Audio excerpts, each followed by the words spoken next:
আসসালামু আলাইকুম। আপনাদের সাথে আছে আমি মোহাম্মদ মনির হোসেন আকাশ।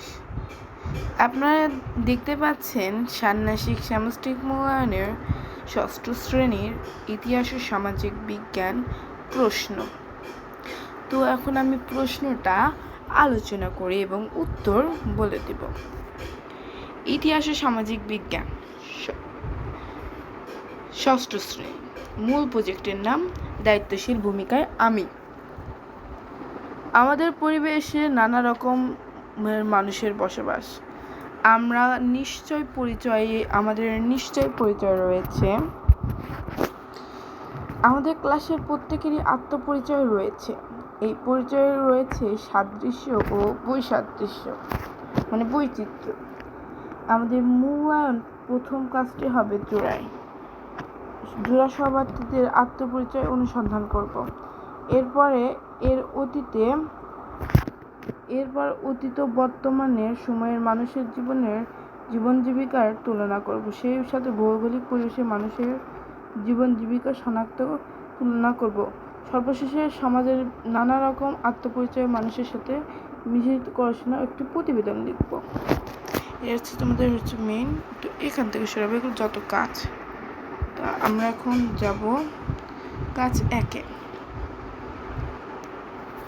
কাজ 1, চলো সহপাঠীকে জানি। প্রশ্নমালা তৈরি। আমরা এবার একজন সহপাঠীর পরিবার ও এলাকা বিষয়ে তথ্য সংগ্রহ করব। বৈজ্ঞানিক অনুসন্ধানের ধাপে অনুসরণ করে আমরা এই কাজটি করব।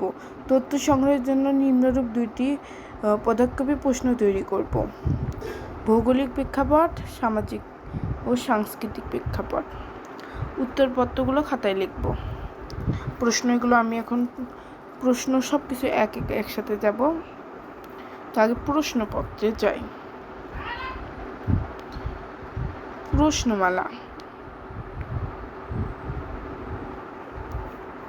প্রশ্নমালা।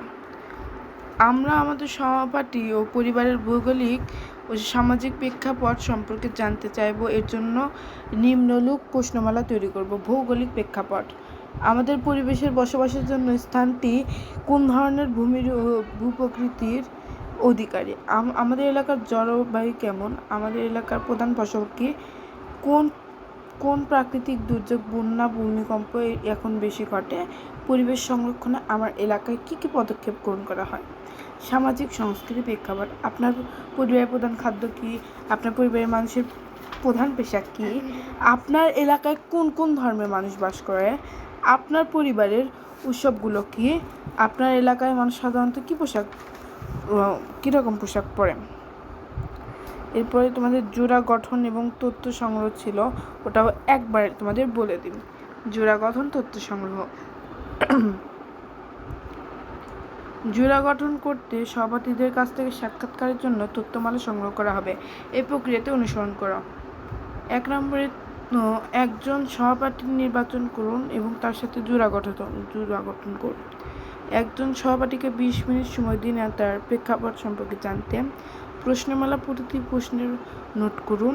এরপর আপনার সহপাঠী আপনার থেকে তথ্য সংগ্রহ কীভাবে করবে। এরপরে আমরা চলো তথ্যগুলো। এই যে এটা হচ্ছে তোমাদের ক্ষয়ের অ্যান্সার। তো আমরা এখন যাব তথ্য সাজাই। আমরা অন্য কালারটি করি। তথ্য সাজাই। প্রাপ্ত তথ্যকে বিশ্লেষণ করে নিম্নরূপ প্রকারে শিক্ষার্থীদের আত্মপরিচয় বিবরণ লিখুন। ভৌগোলিক প্রেক্ষাপট: সহপাঠীর নাম এবং এর পরিবারের বসবাসের স্থানটি বিবরণ লিখুন। এলাকায় তাদের জলবায়ুর অধিকারী। এই এলাকার প্রধান ফসল বা ফসলের নাম। এখানে প্রাকৃতিক দুর্যোগের নাম এমন ঘটে তা বিবরণ লিখুন।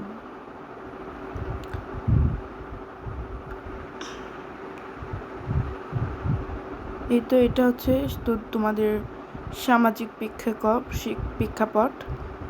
তো সামাজিক প্রেক্ষাপট: সহপাঠীর নাম এবং পরিবারের প্রধান ভাষার নাম, তাদের ভাষার নাম, তাদের এলাকার ধর্মের নাম, ধর্মের বাস করে। এই প্রধান ধর্ম উৎসবের নাম, সাধারণত পোশাকের বিবরণ। তো এটা তোমরা লিখে নিবে। এরপরে ঘ নম্বর 1-এরই কাজ। ঘ নম্বর দেখো, সতীত্ব মূল্যায়ন। সাক্ষাৎকারের মাধ্যমে তথ্য সংগ্রহ উপস্থাপনের পর শিক্ষার্থীদের কাজে মূল্যায়ন করতে হবে এবং নিজের ছকটি পূরণ করতে হবে। ছকটি আমরা দেখে নিলাম এবং আমরা সতীত্ব মূল্যায়ন আপনারা করে ফেলবেন। এরপরে কাজ 2-এ চলে যাব। কাজ 2,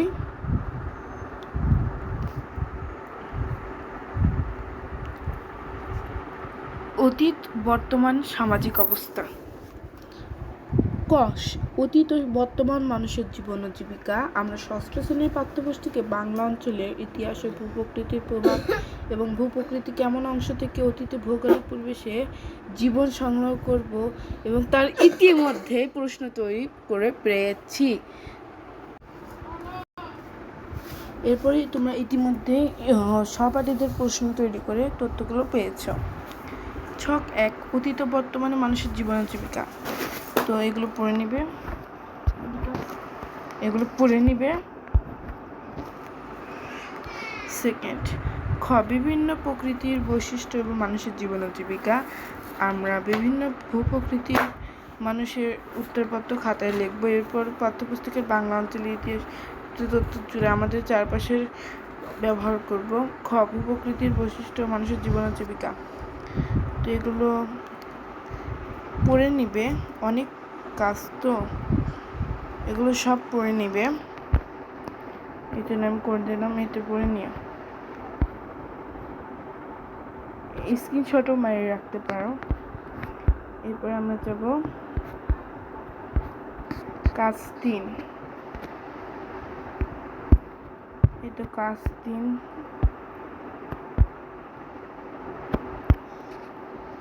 তোমরা এটা পড়ে রাখতে পারো। আমার এখন অত সময় নেই, অনেক সময় লাগবে, পড়ে রাখতে পারো। এই তো পুরোটা আমি দিয়েছি।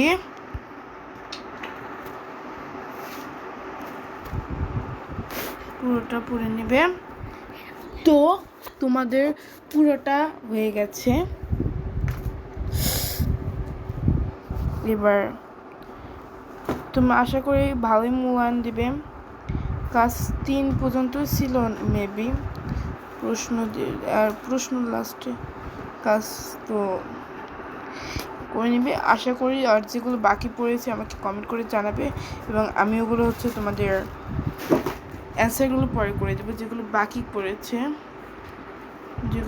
পড়েছে মানে বাকি ওগুলো হবে নেক্সট ডে।